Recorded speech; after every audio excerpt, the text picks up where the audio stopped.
Welcome back to my 141,000 amazing students. If you like learning English through stories, and especially if you like scary stories, then you clicked on the right video. That's because today we have the Halloween edition of Learn English with a Story. Yeah, today we have the Halloween episode, and here's the plan for today. First, I'm going to read you a scary story. Now, I have to warn you, this story is actually very scary. So if you don't like scary stories, I would recommend you check out maybe a different one of my Learn English with a Story videos. After I read you the story, we will have a vocabulary breakdown, taking a look at some of the more difficult language used in the story. After that, we will go back to the story in part 3 for a deep dive, going line by line, sentence by sentence, to really dissect the language of this story and make sure that we understand everything 100%. At the end of today's video, we will take a look at a discussion question.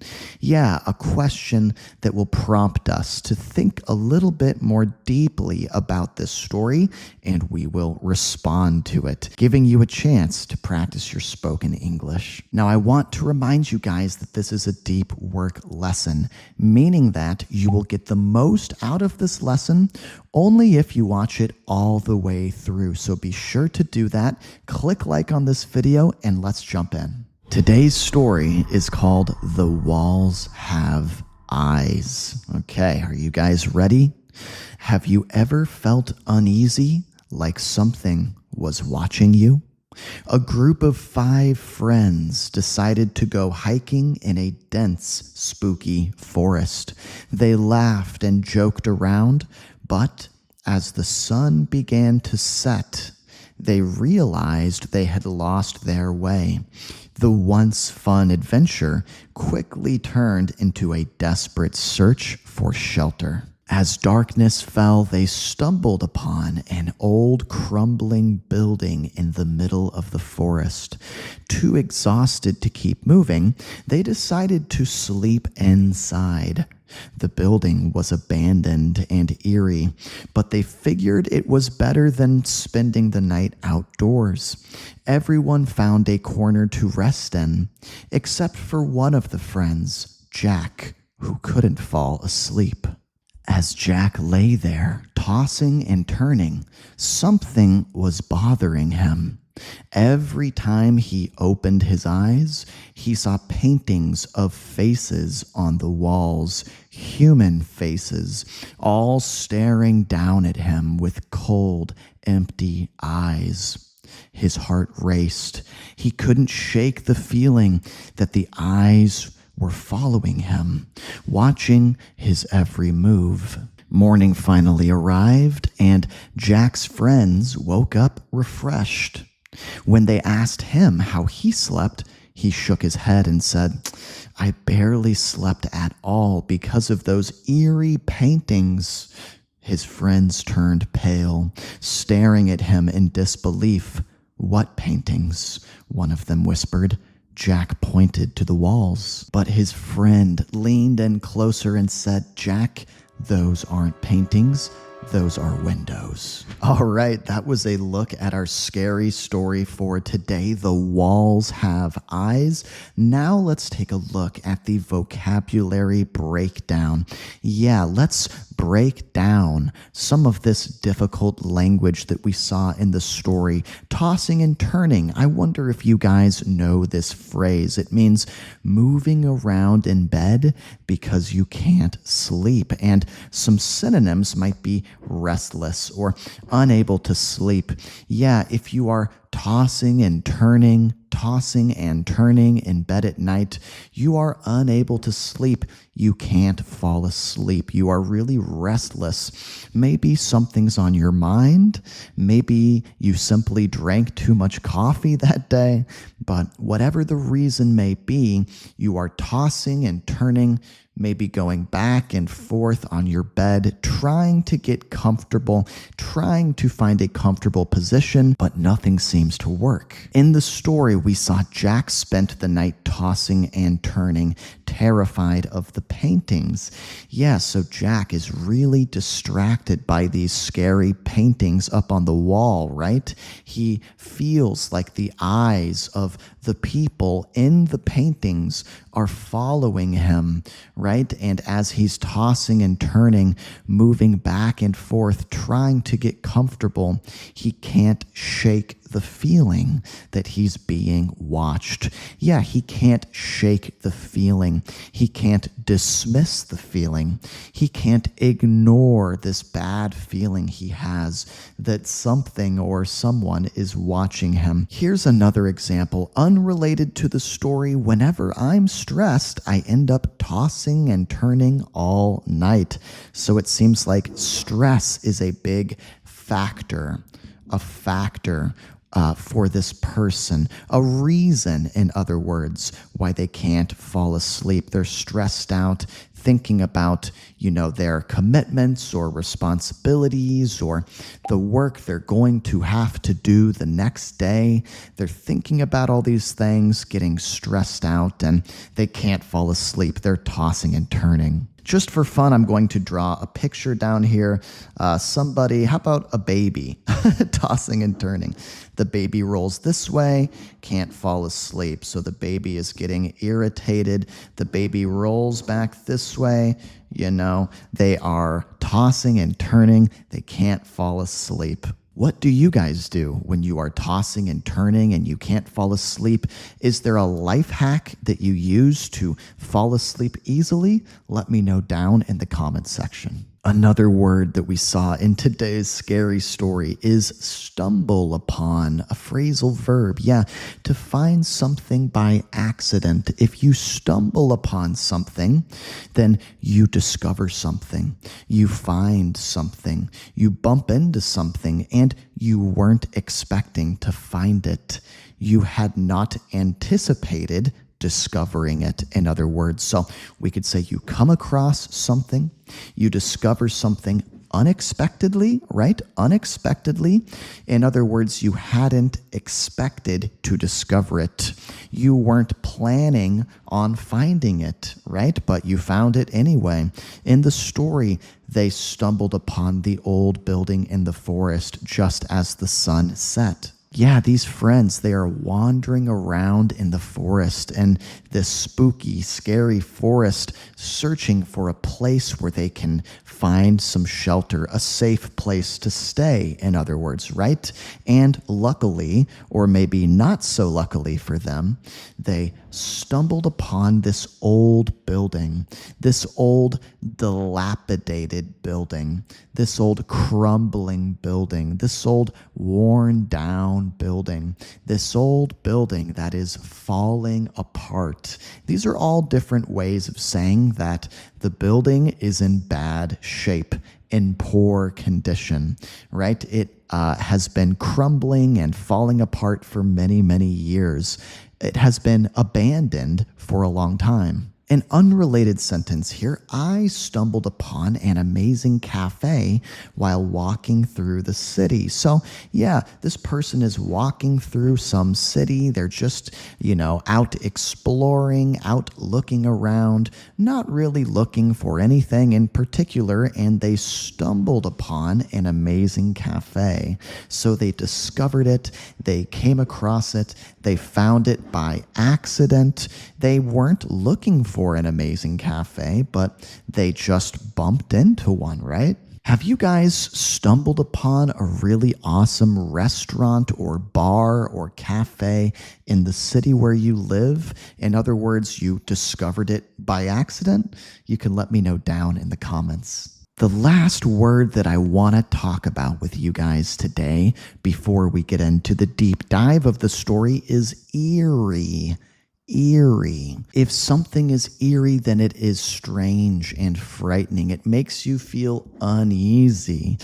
Yeah, it freaks you out a little bit, right? So creepy, spooky, unsettling are all other ways of expressing this idea. And unsettling and uneasy are very similar words.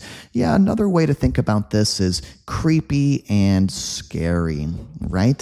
So in the story, we saw the Eerie building. Yeah, this old building was very eerie, okay? Why is it eerie? Well, number one, it's scary. And number two, it made them feel uneasy. It was very unsettling, in other words. See, it made everyone feel uncomfortable. Now, be careful here, guys, because just because something feels uncomfortable or makes you feel uncomfortable doesn't make it eerie. You know, this chair that I'm sitting in, sometimes it makes me feel uncomfortable. I would not call this chair eerie. Sometimes my boss at work makes me feel uncomfortable.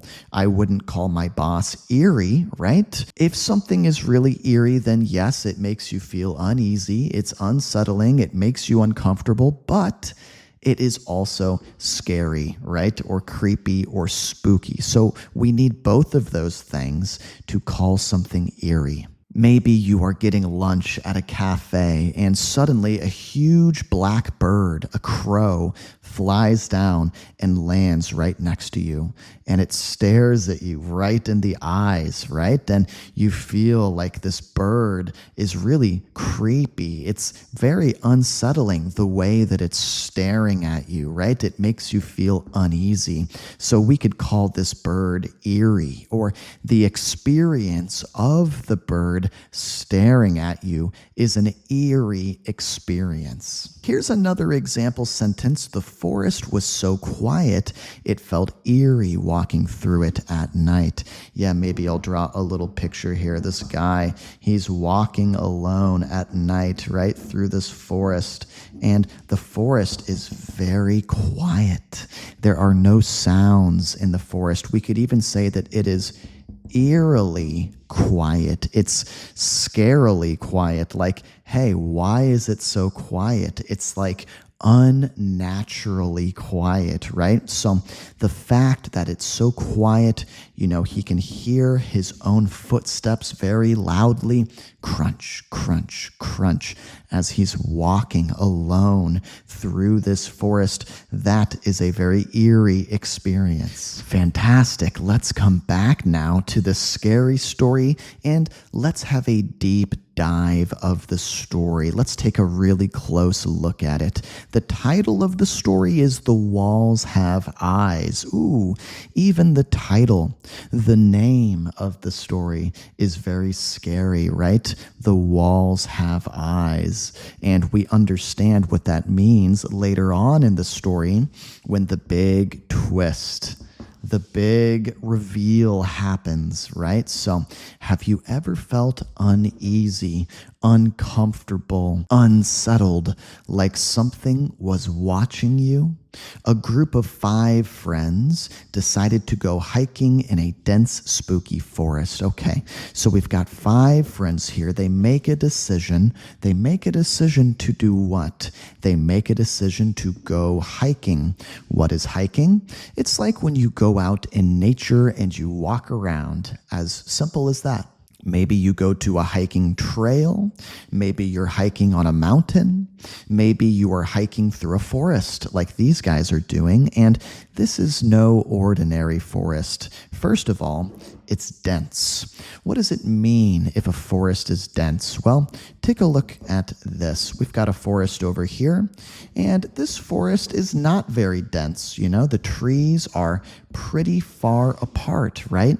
So this is Forest A. Forest A is not very dense, but looking over here at Forest B, we can see the trees are really close together. And when the sun shines down on Forest B, it can't really penetrate or get through the treetops, right? So not a lot of light reaches the forest floor, and so it's very dense. The trees are close together, packed in tightly, and it's very dark as well. Sounds like this forest here, which is dense and spooky. The friends were laughing and joking around, just having a good time. They're out on this excursion, this little trip together. They are out for a fun day of hiking, and yeah, they are enjoying themselves. But as the sun begins or starts to set, the sun is going down, right? The sun is setting, it's going down. Things are getting dark outside. They realize that they lost their way. What does it mean to lose your way? It means you're lost. You don't know where you are. We could also say you are all turned around. Yeah, you are all mixed up. You're all turned around. You don't know which way is which. You don't know if this is the right way to go or that is the right way to go. You are all mixed up. You are all turned around. You are lost, okay? So the once fun adventure,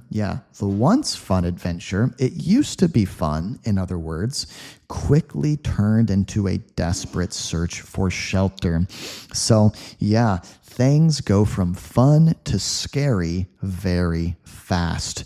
In the blink of an eye, they go from having a fun excursion, walking around, to experiencing a waking nightmare. What's a waking nightmare? A waking nightmare is a situation that is very scary, so scary that it feels like a nightmare, but you are awake. You are not asleep, right? So these guys, they're getting desperate.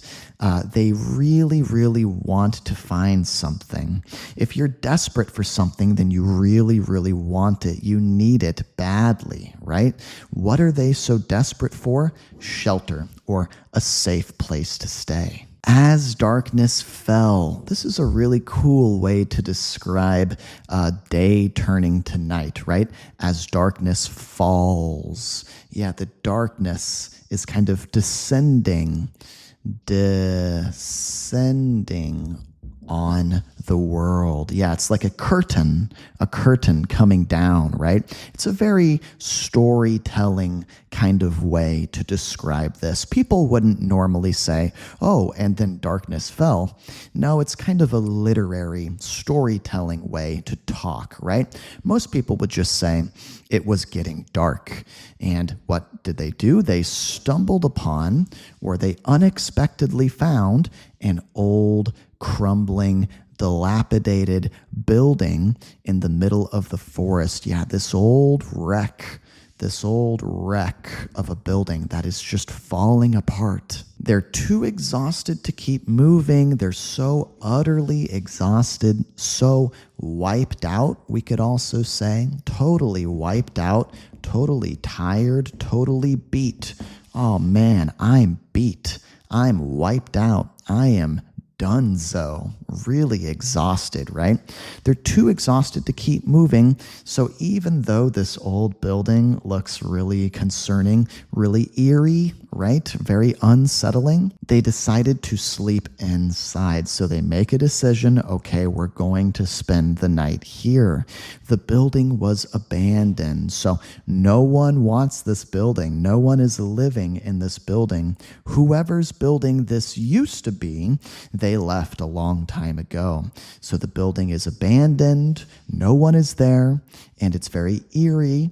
But, the friends, they figured, or they felt that it was better than spending the night outdoors. Yeah, if you figure something, then it's just kind of another way of saying you think or you feel. It's almost Halloween, for example, so I figured it would be a good time to tell a scary story and have a scary Learn with a Story episode, right? That's what I figured. That's what I thought. That's what I felt. They figured it was better than spending the night outdoors. Yeah, if you stay outside, you try to sleep outside of this old building, who knows what could happen?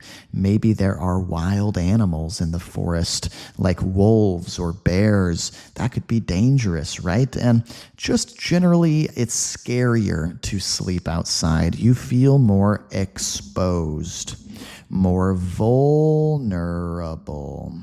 What is vulnerable? It's like you could be attacked easily. You could get hurt easily. If you make yourself vulnerable, if you expose yourself, then you make it easy for something to hurt you or attack you. Everyone found a corner of this old building to rest in, to sleep in, except for one of the friends, Jack, who couldn't fall asleep. So seems like the other four friends, they're all okay with this situation. They have accepted the situation. They're going to just bite the bullet and say, you know what? This is the best we have. It's the best we got right now. So this will have to do. This will have to suffice. Suffice. That means this will have to be good enough because it's all we have, right? But Jack, he couldn't fall asleep. So Jack is laying there on the floor of this old, decrepit, dilapidated, falling apart wreck of an old building. He's tossing and turning, and something is bothering him. He can't ignore something. Every time he opened his eyes, he saw paintings of faces on the walls, human faces, all staring down at him with cold, empty eyes. So, yeah, Jack is noticing something really eerie, really creepy, really unsettling about this space, this building that they are in, right? He's looking around and he's noticing there are these creepy paintings all over the walls, right? Now, this is the big twist in the story. As we know, these are not really paintings. These are windows. And this is why the story is so scary, right? Because he's looking up at these paintings and he is staring at them, and these paintings are staring back at him. What he doesn't realize is that these are not paintings at all. These are windows, and the faces in the windows are real faces staring down through the windows and watching him inside the house. Ooh, very creepy. I just gave myself goosebumps thinking about this. There's a reason I picked this story. This is kind of a classic scary story, and I remember the first time I heard this story as a little kid, I was terrified. I love the twist in the story. So Jack is looking up at these faces, and he thinks they're paintings, but we know the truth, right? They are not paintings. They are real faces. His heart raced, so his heart is going ba-bum, ba-bum, ba-bum, ba-bum. His heart is beating fast, right? We say that your heart races. It races if you are really excited, really nervous, really scared. If you are any of these extreme emotions, in English we say your heart is racing, right? So he couldn't shake the feeling. Love this expression. He couldn't ignore this feeling, shake off this feeling. We could also say brush off the feeling, like if you brush it off of your body, right? He couldn't shake the feeling that the eyes were following him, watching his every move. As he is tossing and turning, they are watching him toss, watching him turn, roll back and forth, unable to fall asleep. These are real faces watching his every move. Ooh, so scary. Well, morning finally arrived. Morning finally came after a long and very sleepless night, after a brutal night of tossing and turning. And Jack's friends woke up feeling refreshed. Yeah, they were none the wiser. What does that mean? That means they had no idea what happened last night. They just were, sleeping like babies. They were sleeping soundly. That means they were sleeping really well, sleeping peacefully, sleeping deeply. And when they woke up, they were totally refreshed. They felt great in the morning, right? When they asked Jack how he slept, he shook his head and said, I barely slept at all. That means I hardly slept. I basically got no sleep. Why? Because of those eerie paintings, those creepy paintings up on the wall. When his friends heard this, what happened? They turned pale. That means their skin went white. Their skin blanched, we could also say. Blanched. If your face blanches, that means it goes white, it goes pale. And in this case, they are staring at him in disbelief. They can't believe what they are hearing. What paintings? One of them whispered. Jack pointed to the walls. He's going to say, oh, you know, those paintings right there. But Jack is in for a big and shocking and terrifying surprise, right? His friend leaned in close like this, got very close to his face and said, Jack, those aren't paintings, those are windows. Ooh, here's the big twist. The big twist of the story, the unexpected reveal. If you guys have made it this far in the video, then take your hand and give yourself a pat on the back because you are doing a fantastic job. In the final part of today's lesson, let's take a look at a discussion question and let's practice our speaking skills. What do you say? Here's the question. When was the most scared you've ever been in your life? What was it? Push yourself to talk for the full minute. So I'm going to give you guys 1 full minute to speak out loud, okay? And check it out. You can get some bonus points as well if you use today's vocab words like stumbled upon, tossing and turning, eerie. If you can use 1 or 2 or maybe even 3 of these words, then that's awesome. I'll go first to give you guys an example or a demonstration of what I want you to try and do. Here's my minute. I'll go first. You know, I remember when I was 10 years old. Yeah, I was a little kid and it was Halloween night. I went over to my friend's house and I was at my friend's house. It was dark outside. We were talking and his mom came in the room and said, you know what? I'm going to go to the store. You boys be careful. I've heard that there's a murderer out on the loose in the neighborhood, so don't answer the door. We said, okay. We were very freaked out. His mom left and we heard the door shut. You know, we kept talking on his bed and then suddenly, bam, a hand slammed on the window of the bedroom and I went pale. I was so scared. It turned out it was his mom messing with us, joking with us. But, you know, for a year after that, I was tossing and turning every night as I tried to sleep. It gave me a lot of nightmares, a lot of sleepless nights. What about you? It's your turn to respond to this discussion question. You can talk out loud, or once again, you can leave a comment as well. Tell me about when was the most scared you've ever been in your life. Go ahead.